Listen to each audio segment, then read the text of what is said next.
Viral sopir truk parkir 1 menit dipalak pungli puluhan ribu rupiah, begini nasibnya. Pemungutan dana liar atau pungli oleh sejumlah oknum kembali menimpa seorang sopir truk yang tengah bertugas. Kejadian tersebut terekam pada sebuah cuplikan video yang dibagikan oleh akun Instagram Romansa Sopir Truk.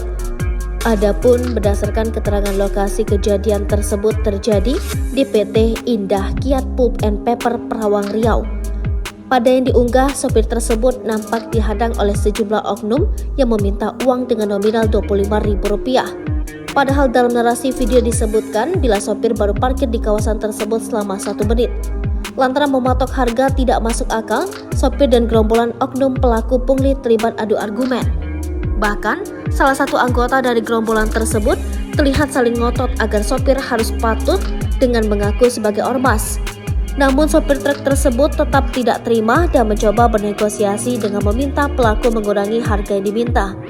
Ketua Asosiasi Pengusaha Truk Indonesia Jateng Daerah Istimewa Yogyakarta, Bambang Wijanarko mengatakan, sopir truk pada umumnya tidak akan pelit untuk mengeluarkan uang kepada oknum pungli karena sudah hafal betul dengan situasi dan kondisi di jalan.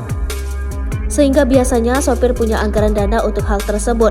Terkait nominal tinggi yang diminta oleh oknum seperti pada video tersebut memang tidak masuk akal.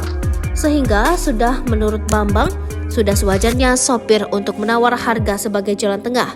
Kini setelah video itu viral, pelaku pungli dalam video tersebut pun meminta maaf. BK yang sempat berdebat sama sopir, mungkin ini tidak akan terjadi lagi. Saya minta maaf sebesar-besarnya atas nama keluarga besar IPK. Mohon maaf.